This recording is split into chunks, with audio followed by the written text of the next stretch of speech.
What's up, you guys? I'm Blake Taylor, and today I'm going to be doing a review on the 2021 Volkswagen Atlas. Come on, let's get into it. Okay, and the first thing that popped out to me are the LED headlights. They look marvelous. They couldn't have done a better job of designing this on the Atlas. Right when you see it, that's the first thing that catches my eye, at least. Then as I look into the headlight, I see how it just like runs right into the bumper grill, just runs like a straight continuous curve, like it's almost seamless. You won't even be able to tell if you weren't paying attention. It just looks beautiful. And moving on, as you can see, the grill does have a nice indentation look. It is different, it is sporty, and it is unique.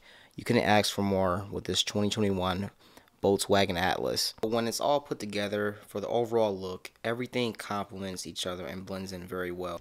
And I am glad they put real side air curtains on. This will improve the wheel flow overall, especially since it's a big SUV. Okay guys, and for the engine, you do have a 3.6 liter V6 that has 276 horses, so that's not bad, not bad. And it does come with 4Motion all-wheel drive, another good component, especially living in a state where it snows a lot, like Illinois or New York or Canada even. No matter where you're at, this is an overall good car for the snow, off-road, for your family, or just if you're single and you just like the way the car looks. It does look very cool, and for starting out at 36, 37,000, depending on where you go, it's a very good buy. And for the tires, they do give you a decent size, 255. That'll get you through the snow, mud, or any type of harsh weather conditions. And for the rims, I do like them. 20-inch alloy rims. I do like the design on it. It is different, it is sleek, and it does have that sport feel to it. And a personal favorite of mine are the side mirrors lighting up when you hit the unlock or lock button. I really like that. Volkswagen has really stepped their game up with the IQ lighting technology. This technology will enable you to see a lot more at nighttime, fog, rain, snow, mud, whatever you name it. I believe lights make or break the car. You can have a nice body, nice rims, nice trim, but if your lights are ugly, your car is going to lose tremendously. And one of the things I really don't like are the fake chrome plated tailpipes. I really wish they would use real ones. As you can see right here, this is even fake plastic, so it looks kind of cool, but like when you look at it up close, it's like, man, it's just plastic. And the real pipes are right there, folks. So that's where the real mufflers are. And it also does come with keyless entry for the trunk and the driver and passenger doors. Doors go up and the doors go down. Let's get a cold start, see how that sounds.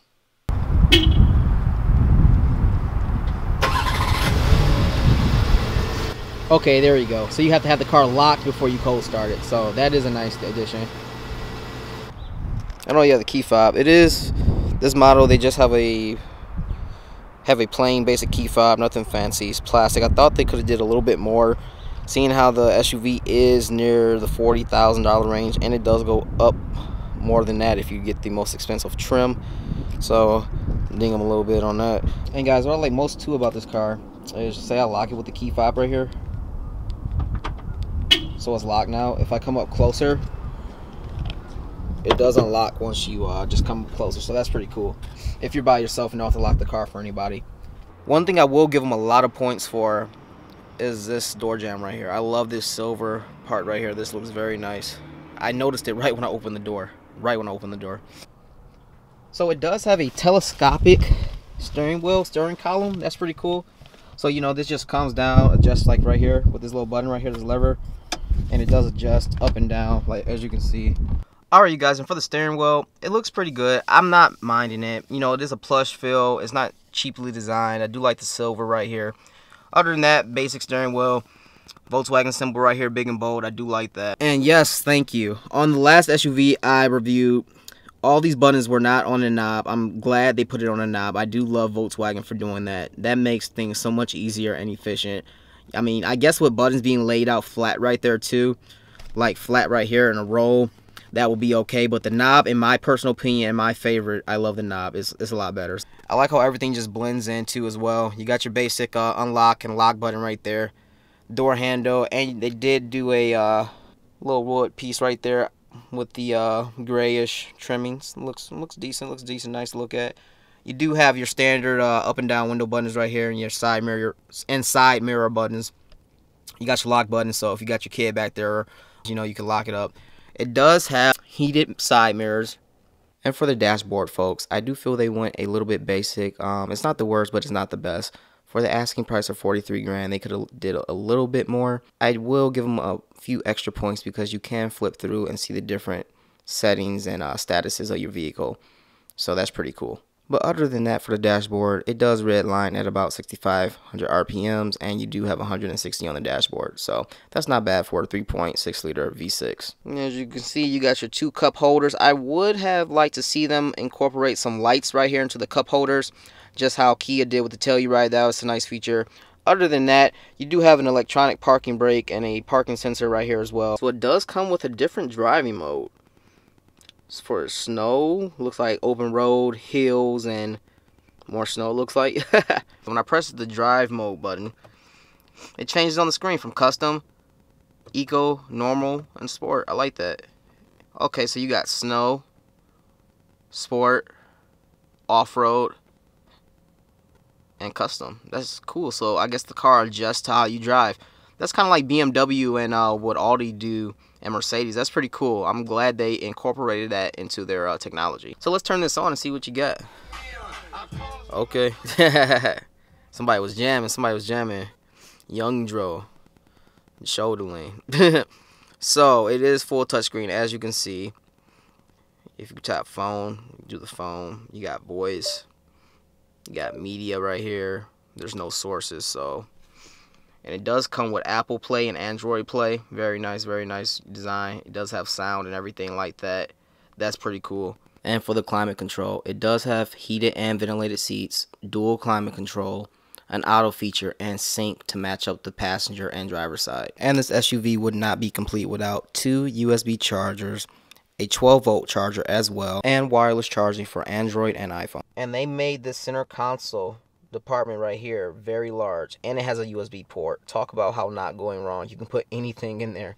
That is big, bad, and bold. So look like you can almost fit a small laptop or Chromebook in there or something like that. And I like how they incorporated the brown wood dashboard. I see a lot of SUVs doing that a lot now. It's a good look. You can't really go wrong with it, and it blends right in with the side passenger door right here. See how this glove department looks. So glove department, not the biggest, but not the smallest. Could have did a little bit better. You know, I'm not gonna say anything about the glove department. It does have a SD drive, so if you have an SD card, you can put it in here and put your pictures and songs. And it does have a CD player too. Talk about something you don't see all the time. And even right here, it has a little storage part for your multiple SD drives. If you have multiple SD drives, you can put them right here. That's pretty cool. I've never seen that in a car. And if you look closely, they did complement the seat with the white stitching. That is a nice detailed look, and they didn't go cheap. They did the same thing in the rear for the captain seats in the middle. Matter of fact, this whole car has captain seats in the front, middle, and rear, so that is a very good look. Very cool the way they have designed the car. You know, it's enough space for everybody. I think Shaq could fit in this car comfortably, which is good. You know, the average people for average height and size are going to always be good, but you know, let's look at for the bigger and tall guys. You know, this is enough space to fit very comfortably. I am guaranteeing you are going to like the space and comfortability of this car. And if you look closely down here at the bottom of the door, they do have a little inside reflector. Very nice. Talk about safety. And moving on to the nets right here for the windows to block out the sun. And the nets actually do make a difference. Not the biggest, but it does make about a 10-15% difference of blocking out the sunlight, as you can see. And the door panel for the rear, you know, just basic plain, just like the front. You know, looks like very durable material. It's a family car, so you know, nothing too fancy. Everything looks like it could be cleaned off very easily. And as you can see, like I said, very roomy when you're about to get in the car. Here, I'll get in real quick and just sit. So it is very roomy. I'm not that tall, and a bigger person would have a lot of headroom to get in here and be very comfortable, even in the third row, I think. You know, so it is very nice. I am liking the rear seats. They do look just like the driver's seats. I honestly wouldn't be able to tell the difference if it wasn't for the fact of a steering wheel being up there in the front. They didn't spare any expense. They are captain seats. They do have armrests too as well. Since we're in the back here, it does have rear climate control. If you have kids, you can leave that option off. But if you have your passengers as friends back here, you can put that on so they can control the climate themselves. And for the third row seating, I do like how it's only 2 seats. A lot of times you'll find 3 seats back there, but just like 2 captain seats, if you want to think about it, They just don't have armrests, so whoever's sitting in the back has kind of the worst deal, but even at the worst, it's still not bad. And looking back here from the trunk, as you can see, this is a very spacious SUV. A lot of room in here. If you were packing or moving, you would be able to go. You wouldn't have to use a truck or ask your friend or whoever, interrupt somebody else's day. Very spacious, I'll say that. Okay, so that's the review, folks. Hope you liked it. Couldn't do a test drive on this vehicle today, but I still figured I'd do something. So I hope you guys like the inside and outside of the car. If you wanted to see something else, let me know in the comments below. Don't forget to like, comment, and subscribe. I would greatly appreciate it. I'm trying to grow my subscriber base up, so hit that subscribe button, please. Only if you like the content and value. If not, I don't know what you're doing here. But other than that, you guys have a nice day, and I'll see you in the next video.